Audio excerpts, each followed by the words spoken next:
দেশ অন্য দেশের অভ্যন্তরীণ ইস্যুতে কথা বলে না, তাই অভ্যন্তরীণ বিষয়ে অন্য কোনো দেশের হস্তক্ষেপও কাম্য করে না। এই অবস্থান দিল্লির কাছে স্পষ্ট করেছে ঢাকা। সেই সাথে দিল্লি থেকে সাবেক প্রধানমন্ত্রী শেখ হাসিনার বক্তব্যে অসন্তুষ্টি আর ভারতের গণমাধ্যমে মিথ্যাচার বন্ধের আহ্বানও জানানো হয়েছে দেশটির পররাষ্ট্র সচিবকে। To work closely with the interim government of Bangladesh authorities. At the same time, we also had the opportunity to discuss certain recent developments and issues. সব ব্যাপারে আমাদের যা কিছু করা উচিত সেই ব্যাপারে তার সাথে আমরা পরামর্শ করছি। এই বিচার প্রক্রিয়া স্বচ্ছভাবে আন্তর্জাতিকভাবে যাতে কোনো রকম প্রশ্নের সম্মুখীন না হয় সেই ব্যাপারে আমরা তার সাহায্য গ্রহণ করছি। Under the previous government was obviously not a good experience. এনে ভাঙচুর চালায় এবং বাংলাদেশের জাতীয় পতাকা নামিয়ে ছিঁড়ে ফেলার পাশাপাশি অপমাননা করে। আগরতলায় বাংলাদেশের সহকারী হাই কমিশন কার্যালয়ে হামলার পর ঢাকা ও দিল্লির মধ্যে সম্পর্কে টানাপোড়েন দেখা দিয়েছে এবং এই হামলাকে ভিয়েনা কনভেনশনের লঙ্ঘন বলে বিবৃতি দিয়েছে বাংলাদেশের পররাষ্ট্র মন্ত্রণালয়। ভারতের পররাষ্ট্র সচিব বাংলাদেশে সফর করেছেন। ভারত ও বাংলাদেশ উভয়ই সম্প্রতি ভারতের অভ্যন্তরে বাংলাদেশি কূটনৈতিক মিশনের উপর সহিংস হামলার ঘটনায় উদ্বেগ প্রকাশ করেছে। অনেক ক্ষেত্রেই ম্যাক্সিমাম ব্যাহত হচ্ছে, যানবাহনের নিরাপত্তাটা প্রাইম ফ্যাক্টর। এখানে ল অ্যান্ড অর্ডার আমি বলবো যে টোটাল ক্যাওয়াস এই মুহূর্তে। আগে যেমন তারা অনেকে এখনো এটা বিশ্বাস করতে চাচ্ছেন যে খুব শীঘ্রই ভারত থেকে শেখ হাসিনা বাংলাদেশে আসবেন আর একটা কি বলা হচ্ছে একটা তেলেসমতি টাইপের ঘটনা ঘটবে। শেখ হাসিনা বাংলাদেশ এয়ারপোর্টে পা দিবেন, তারপরে হুড়হুড় করে যারা এখন পলাতক অবস্থায় আছেন তারা রাজপথে বেরিয়ে আসবেন।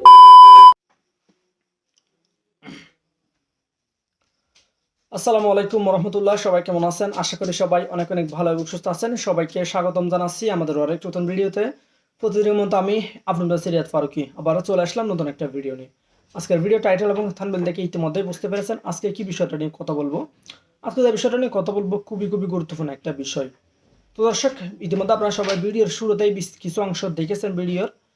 একটু পর আমরা ভিডিওর বাকি অংশগুলো দেখবো। তার আগে আপনাদের ছোট একটি অনুরোধ জানিয়ে রাখতে চাই, যারা আমাদের ফারুকি অনলাইন ইউটিউব চ্যানেলটিতে এখন আছেন প্লিজ দয়া করে আমাদের চ্যানেল সাবস্ক্রাইব করে সাথে থাকবেন। আর বেশি কথা বাড়াচ্ছি না, আমরা ভিডিওর বাকি অংশগুলো একটু দেখে আসি। বাংলাদেশ অন্য দেশের অভ্যন্তরীণ ইস্যুতে কথা বলে না, তাই অভ্যন্তরীণ বিষয়ে অন্য কোনো দেশের হস্তক্ষেপও কাম্য করে না। এই অবস্থান দিল্লির কাছে স্পষ্ট করেছে ঢাকা। সেই সাথে দিল্লি থেকে সাবেক প্রধানমন্ত্রী শেখ হাসিনার বক্তব্যে অসন্তুষ্টি আর ভারতের গণমাধ্যমে মিথ্যাচার বন্ধের আহ্বানও জানানো হয়েছে দেশটির পররাষ্ট্র সচিবকে। সৌজন্য সাক্ষাতে প্রধান উপদেষ্টা দুই দেশের সম্পর্কে দেখা দেয়া দূরত্ব ঘোচানোর আহ্বান জানান। মিস্ত্রি বলেছেন, জনগণকে কেন্দ্র করে সম্পর্ক এগিয়ে নিতে চায় তার দেশ। উদ্বেগ জানান সংখ্যালঘুদের নিরাপত্তা ইস্যুতে।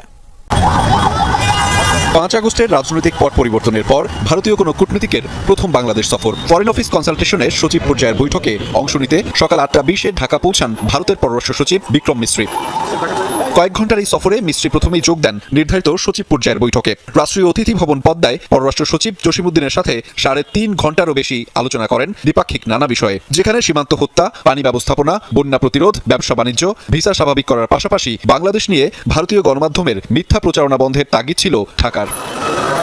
বৈঠক শেষে ভারতের পররাষ্ট্র সচিব সৌজন্য সাক্ষাৎ করেন পররাষ্ট্র উপদেষ্টার সাথে, যেখানে গঠনমূলক ও ইতিবাচক সম্পর্কের কথা বলে সংখ্যালঘু সম্প্রদায় নিয়ে নিজ দেশের উদ্বেগের কথা জানান বিক্রম মিশ্রি। সাংবাদিকদের বলেন, দুদেশের জনসাধারণকে কেন্দ্রে রেখে সম্পর্ক এগিয়ে নিতে চায় ভারত। সে লক্ষ্যে ঘনিষ্ঠভাবে কাজ করবে অন্তর্বর্তী সরকারের সাথে। I have underlined today India's desire to work closely with the interim government of Bangladesh authorities. At the same time, we also had the opportunity to discuss certain recent developments and issues, and I conveyed our concerns, including those related to the safety and welfare of minorities.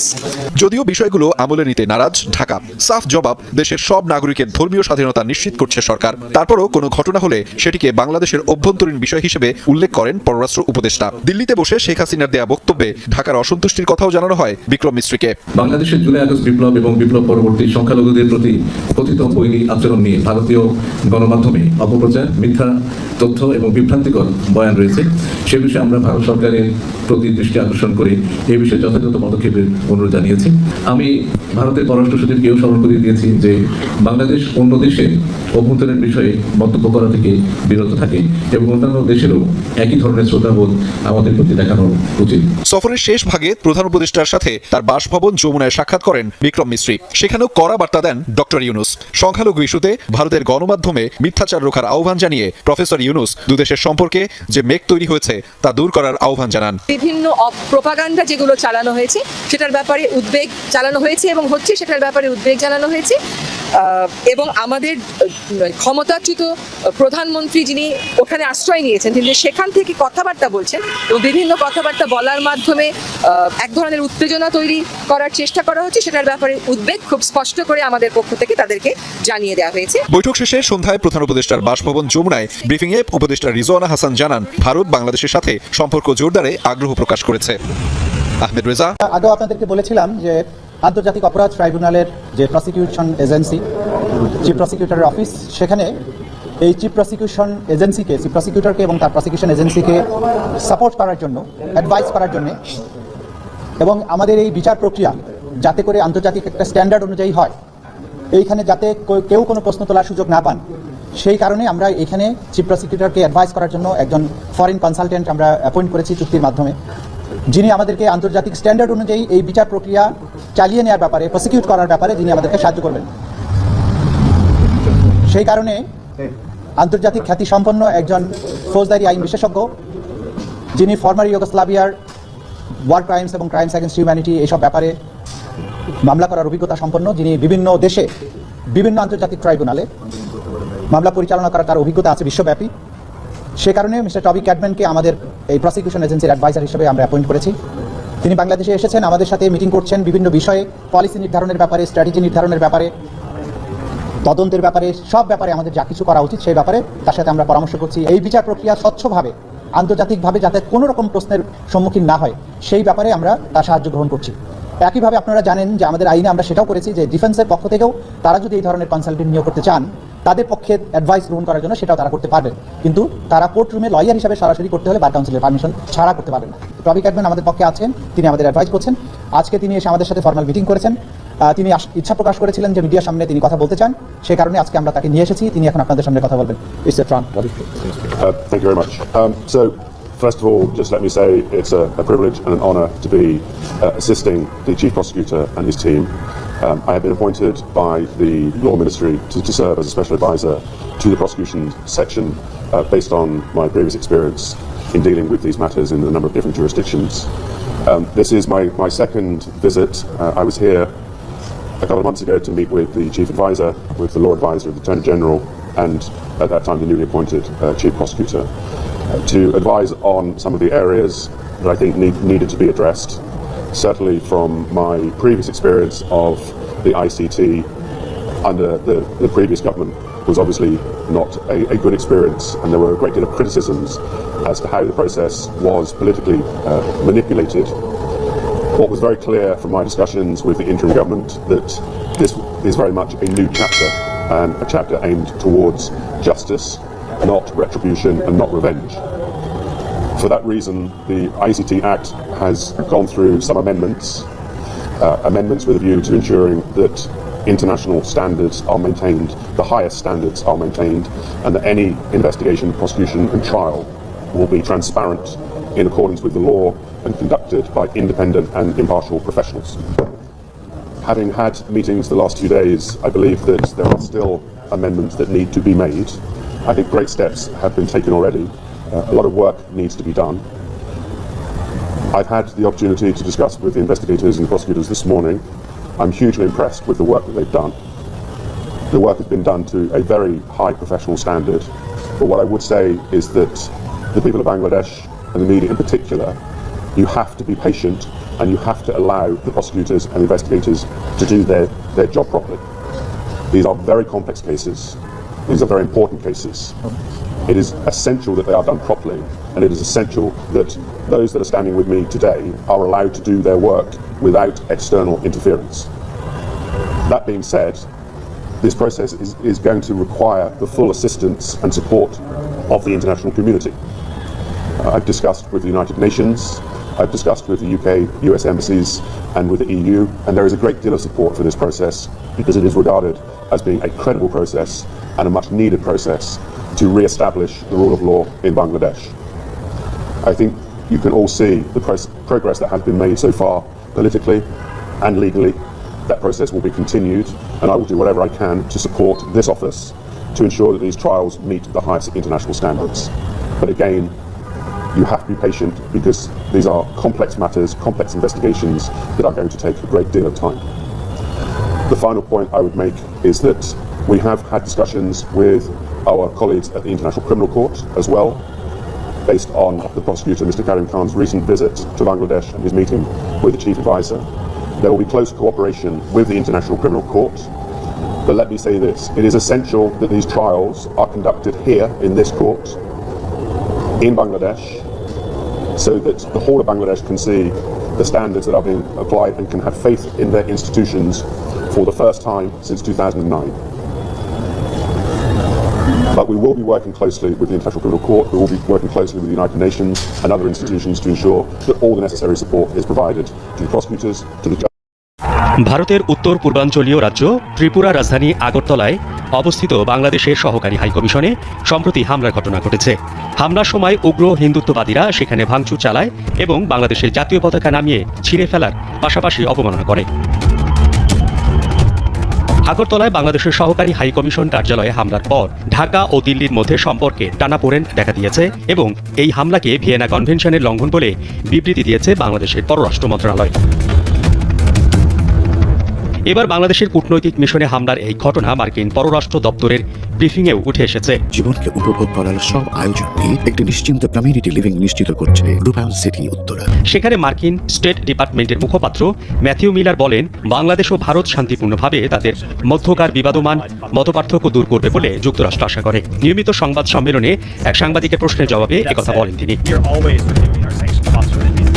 এদিনের ব্রিফিংয়ে এক সাংবাদিক ভারতের আগরতলায় বাংলাদেশের কূটনৈতিক মিশনে হামলার ঘটনা সম্পর্কে যুক্তরাষ্ট্রের প্রতিক্রিয়া জানতে চান। তিনি বলেন, ভারতের পররাষ্ট্র সচিব বাংলাদেশে সফর করেছেন। ভারত ও বাংলাদেশ উভয়ই সম্প্রতি ভারতের অভ্যন্তরে বাংলাদেশি কূটনৈতিক মিশনের উপর সহিংস হামলার ঘটনায় উদ্বেগ প্রকাশ করেছে। হামলার সেই ঘটনা এবং বাংলাদেশকে লক্ষ্য করে ভারত থেকে ক্রমবর্ধমান আগ্রাসী বক্তব্য সম্পর্কে আপনার কোনো মন্তব্য আছে? জবাবে মার্কিন পররাষ্ট্র দপ্তরের মুখপাত্র ম্যাথিউ মিলার বলেন, যুক্তরাষ্ট্র আশা করে বাংলাদেশ ও ভারত শান্তিপূর্ণভাবে তাদের মধ্যকার বিবাদমান মতপার্থক্য দূর করবে।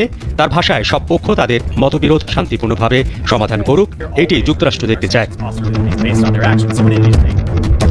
প্রসঙ্গত গত সপ্তাহে আগরতলায় বাংলাদেশের সহকারী হাইকমিশনের সামনে অবস্থান কর্মসূচি সহ ব্যাপক বিক্ষোভের আয়োজন করা হয়। এ সময় বিক্ষোভকারীরা বাংলাদেশের হিন্দু সংখ্যালঘুদের বিরুদ্ধে কথিত নিপীড়নের নিন্দা এবং ইসকন সদস্য চিন্ময় কৃষ্ণ দাসের মুক্তির দাবির নামে সেখানে তাণ্ডব চালায়। আগরতলায় বাংলাদেশের সহকারী হাইকমিশনের কর্মকর্তারা জানিয়েছেন, হিন্দু সংঘর্ষ সমিতি নামের একটি সংগঠনের ব্যানারেই সেখানে হামলা ও তাণ্ডবের সময় এই ভাঙচুর ও হাইকমিশন অফিসের পতাকা ছিঁড়ে ফেলার ঘটনা ঘটে। এই ঘটনায় এক বিবৃতিতে তীব্র ক্ষোভ জানিয়ে বাংলাদেশের পররাষ্ট্র মন্ত্রণালয় বলেছে, আগরতলার ঘটনাটি ছিল পূর্ব পরিকল্পিত এবং বিক্ষোভকারীদের হাইকমিশন প্রাঙ্গণে প্রবেশের সুযোগ করে দেওয়া হয়েছিল। একই সঙ্গে সহকারী হাইকমিশনে হামলার এই ঘটনাকে ভিয়েনা কনভেনশনের লঙ্ঘন বলেও উল্লেখ করেছে বাংলাদেশের পররাষ্ট্র মন্ত্রণালয়। আমাদের বাড়ি ঢাকা, বাংলাদেশ। বাংলাদেশ থেকে এসে কলকাতা দখল করতে আপনাদের প্রাক্তন সেনাকর্তারা বলছেন 4 দিনের মধ্যে কলকাতা দখল হয়ে যাবে এবং তারাই করবেন। শুধুমাত্র কলকাতা না, উত্তর পূর্ব ভারতের এক অংশও দখল করে নেবে বাংলাদেশ। আমি সেটা শুনিনি। যে বাংলাদেশে যে ঘটনা ঘটে চলেছে এবং আমরা দেখতে পাচ্ছি বাংলাদেশি সংবাদ মাধ্যমে প্রতিদিনই সংখ্যালঘুদের উপর নিপীড়নের যে ছবি, সে ছবি সত্যি নামি অবশ্যই যাহার অনেক কিছু হলো তো বটে হয়েছে। কতদিন ধরে কলকাতা? এক সপ্তাহ হয়েছে। এক সপ্তাহ হয়েছে। বাংলাদেশের পরিস্থিতি নিয়ে কি? না, বাংলাদেশ এই মুহূর্তে যেটা হচ্ছে সেটা অবশ্যই অনভিপ্রেত, কারণ ভারত আমাদের মহান মুক্তিযুদ্ধের সময় থেকে অকৃত্রিম বন্ধু। তো এই যেহেতু আমাদের 3 দিকে ভারত, তো আমাদের এই প্রতিবেশী ছাড়া আসলে পারস্পরিক আমাদের যে বন্ধুত্ব সম্পর্ক, এটা যে কোনোভাবেই ঠিক রাখা উচিত। এবং যারা এই অস্থিতি সৃষ্টি করছে, আমি বলবো তারা আসলে ভিন্ন উদ্দেশ্যে করছে। এবং ইন্টারন্যাশনাল ল বলে একটি ল রয়েছে যেখানে প্রত্যেকটি দেশকে সেই ল মেনে চলতে হয়। সেখানে দাঁড়িয়ে বলা হচ্ছে যে কলকাতা দখল হয়ে যাবে। এই বিষয়টা আপনারা কিভাবে দেখছেন? যারা বুদ্ধি রয়েছে, যাদের কথা আপনি বললেন যে একাংশ করছে, বাকি একাংশ আপনারা কি করছেন? না, অবশ্যই এটা তো ডেফিনেটলি প্রতিবাদ জানানো হচ্ছে। তো বড় কথা হচ্ছে যে এখানে আপনার যারা এটা করছে তারা তো নীতি নির্ধারণী পর্যায়ের কেউ না। আমাদের বর্তমান যে সরকার রয়েছে তারাও কিন্তু এই ব্যাপারে তার বন্ধুত্ব কথা বলছে। এক শ্রেণীর প্রতিক্রিয়াশীল মানুষ যারা চাচ্ছে যে খোলা পানিতে মাছ শিকার করতে, বা 71-এর পরাজিত শক্তি যারা পাকিস্তানকে তাহলে সরাসরি ডেফিনেটলি তাদের যারা তারাই আসলে চাচ্ছে না যে ভারত বাংলাদেশ এই বন্ধুত্ব অটুট থাকুক, ওই প্রতিশোধ তারা নিতে চাচ্ছে আর কি। এই যে পরিস্থিতি বা মানে ভারতের উপরে নির্ভরশীল থাকতে হয় আপনাদের বেশ কিছু অংশে, সেখানে দাঁড়িয়ে ভারত বিরোধী স্লোগান উঠছে বারবার। পুরো বিষয়টা কিভাবে দেখছেন? দেশের দেখেন, আমরা প্রতিবেশী, এখানে সাম্যের ভিত্তিতে পারস্পরিক সৌহার্দ্য সম্পর্ক দেশ। অবশ্যই ভারতের প্রতি আমরা চিরকৃতজ্ঞ। তারা আমাদেরকে মুক্তিযুদ্ধের সময় 2 কোটি আমাদের উদ্বাস্তুদের আশ্রয় দিয়েছেন, আমাদের মুক্তিযুদ্ধে সহায়তা করেছেন। এই কৃতজ্ঞতা বলতে অবশ্যই আমাদের যারা প্রকৃত শান্তিপূর্ণ নাগরিক তাদের মধ্যে রয়েছে। তো আমরা এই সম্পর্কটা সারা জীবন রাখতে চাই। যারা এখন উদ্ভূত পরিস্থিতিতে এই বিগত সরকারের পতনের পরে একটা মানে ভোলাটাইল সিচুয়েশন হয়েছে, এই পরিস্থিতির সুযোগ নিয়ে তারা চাচ্ছে যে ৭১ যারা হেরেছিল এই প্রতিশোধে সেই তারা চেষ্টা করছে এই অস্থিতিশীল সৃষ্টি করার জন্য। এই আওয়ামী লীগ তাদের কর্মী সমর্থক তারা কেমন রয়েছেন? তারাও কি হিন্দুদের মতন বা খ্রিস্টানদের মতন নিপীড়িত হচ্ছেন? ডেফিনেটলি হচ্ছে, ডেফিনেটলি। সেটা তো সবচেয়ে বড় হচ্ছে এখানে আগে যেমন একটা কন্ট্রোল ছিল, কিছু স্থিতিশীলতা ছিল। 15 বছরে একদিনের জন্য ক্লাস পরীক্ষা বন্ধ। ছাত্র আন্দোলন সম্ভবত সেই জন্যই হয়েছিল যে পুরো বিষয়টা সিস্টেমেটিক হওয়ার জন্য, এই যে অগ্নিমূল্য, বাজারের যে অগ্নিমূল্য, দাম বৃদ্ধি, সবকিছুটা কন্ট্রোল করার জন্যই আপনাদের ছাত্র আন্দোলন হয়েছিল, এবং তার যে প্রতিফলন সেটা কি কোনো জায়গায় কি নেগেটিভ জায়গায় দাঁড়িয়ে? না, অবশ্যই বাস্তবতা কিন্তু সেটা দেখা যাচ্ছে না। কারণ হচ্ছে আপনার জনজীবনের যে যানবাহনের নিরাপত্তা, মানুষ কি চায় সবচেয়ে যানবাহন নিরাপত্তা, সেইটা অনেকখানেই মানে ম্যাক্সিমাম ব্যাহত হচ্ছে। যানবাহনের নিরাপত্তাটা প্রাইম ফ্যাক্টর এখানে। ল অ্যান্ড অর্ডার, আমি বলবো যে টোটাল ক্যাওয়াস এই মুহূর্তে। আগে যেমন আমার প্রাক্তন প্রধানমন্ত্রী শেখ হাসিনা তিনি যেভাবে ধরে রেখেছিলেন, সবকিছু সুন্দরভাবে কন্ট্রোল করতেন অথবা স্থির রাখতেন, এইটা এখন নাই। এখন যে যার মতো, এরকম হাজার টেস্ট খোলা তৈরি হয়েছে, যে যার মতো ইচ্ছাধীনভাবে কাজ করছে। এই বাংলাদেশ আওয়ামী লীগের একাংশের যারা নেতাকর্মীরা আছেন তারা অনেকে এখনও এটা বিশ্বাস করতে চাচ্ছেন যে খুব শীঘ্রই ভারত থেকে শেখ হাসিনা বাংলাদেশে আসবেন, আর একটা কি বলা হয় যে একটা তেলেসমতি টাইপের ঘটনা ঘটবে। শেখ হাসিনা বাংলাদেশ এয়ারপোর্টে পা দিবেন, তারপরে হুড়হুড় করে যারা এখন পলাতক অবস্থায় আছেন তারা রাজপথে বেরিয়ে আসবেন এবং তারা সকলে দৌড়ে গিয়া বঙ্গভবন বা প্রেসিডেন্ট ভবন যেখানে আছে ওখানে গিয়ে ডক্টর মোহাম্মদ ইউনূসকে সরিয়ে দিবেন, তারপর শেখ হাসিনাকে প্রধানমন্ত্রী করে ফেলবেন। আর প্রশাসনের বিভিন্ন সেক্টরে থাকা আওয়ামী লীগের বিভিন্ন যারা উচ্চপদস্থ অফিসাররা আছেন তারাও সামনে বের হয়ে আসবেন। ঠিক এরকম একটা খোয়াব বাংলাদেশ আওয়ামী লীগের নেতাকর্মীরা দেখছেন। কিন্তু এই খোয়াবটা বাস্তবতার পরিপ্রেক্ষিতে আপনাকে একটু বুঝতে হবে যে আসলেই এই দৃশ্যটা কত দ্রুত হবে বা কত বছর পরে হতে পারে। এটা অনেকেই বুঝছেন, আবার অনেকেই বুঝতে পারছেন না। তবে এটা সহসায় ঘটার কোনো কারণ নেই, কারণ এই মুহূর্তে সারা বাংলাদেশ জুড়ে, রাজনৈতিক দলগুলো জুড়ে, বিশ্ব জুড়ে যেই একটা সিস্টেম ক্রিয়েট করা হয়ে গেছে শেখ হাসিনার বিপরীতে, এই সিস্টেমটা এত সহজে ভাঙা কিন্তু সহজ বা কি বলা হয় যেটা ইজি একটা ওয়ে না। তো যাই হোক, তারপরেও এই যে ফিলিংসটা যে আওয়ামী লীগের নেতাকর্মীরা এই ফিলিংসটাতে ভোগে, এটা কিন্তু ভারত বোঝে। আর ভারতের যে রাজনৈতিক গোষ্ঠী বিজেপি, সাম্প্রতিককালে পশ্চিমবঙ্গের একজন নেতা শুভেন্দু মজুমদার একদম কি বলা হয় যে আমার কাছে মনে হয় মুখ্য সূক্ষ্ম একজন মানুষ না, এমনি তার শিক্ষা আছে কিন্তু রাজনৈতিকভাবে মুখ্য সূক্ষ্ম মানুষ, প্লাস রাজনীতিটার মধ্যে এথিক্সই ঢুকাই রাখছে আপনার কি বলা হয় যে ধর্মকে কেন্দ্র করে আর বাংলাদেশকে হেয় করে।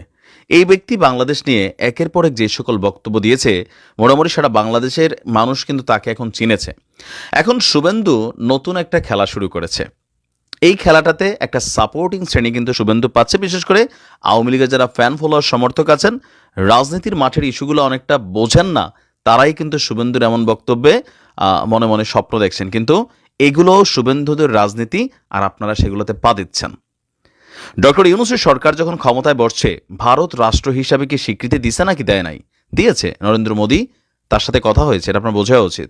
তো এখন একজন বিজেপির নেতার কথায় আসলে কি হবে? তারপরেও ওই যে যখন নিরাশ বা হতাশ জাতি একটু আশার খবর পায়, সেখান থেকে তারা স্বপ্ন দেখতে ভালোবাসে।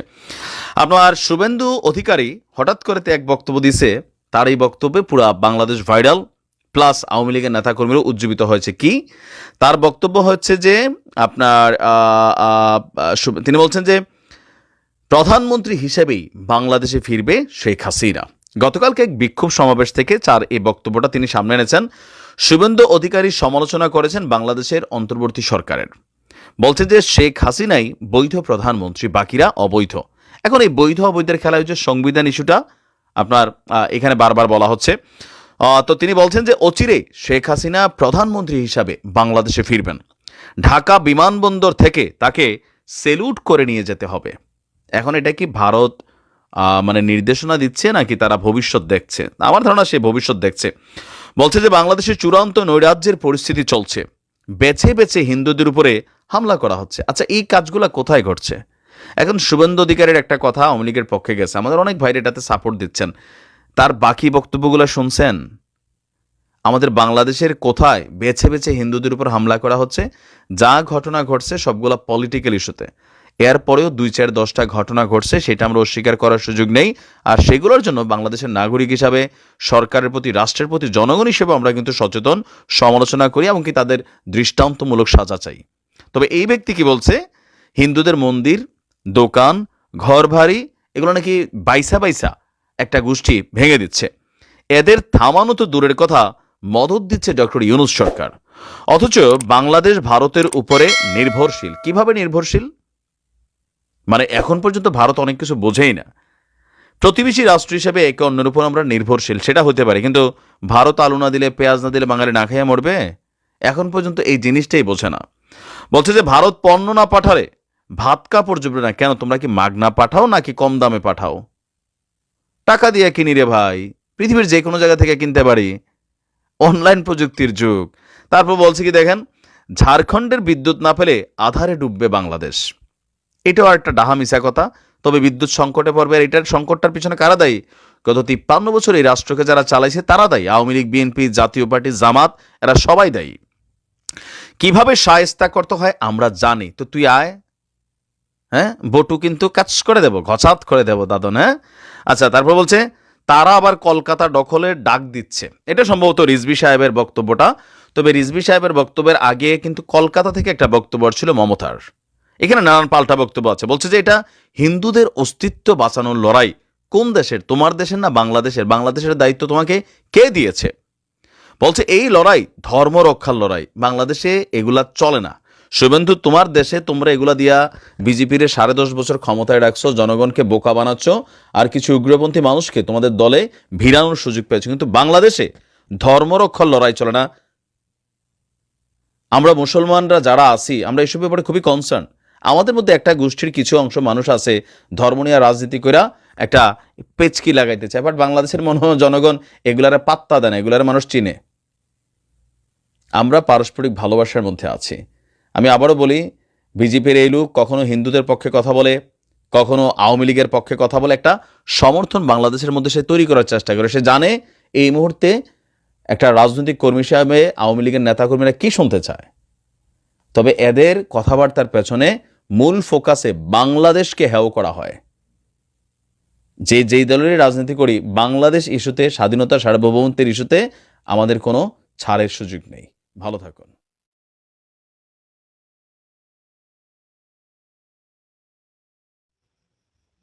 প্রিয় দর্শক, এই বিষয়টা নিয়ে আপনার মতামত জানতে চাই, কমেন্ট সেকশনে জানাতে ভুলবেন না। আমাদের চ্যানেলে নতুন থাকলে সাবস্ক্রাইব করে সাথে থাকবেন। এই বিষয়টা নিয়ে আপনার প্রতিক্রিয়া দ্রুত কমেন্টে জানিয়ে ফেলুন। দেখা হবে না কোনো ভিডিওতে। ভালো থাকবেন, সুস্থ থাকবেন। আল্লাহ হাফেজ।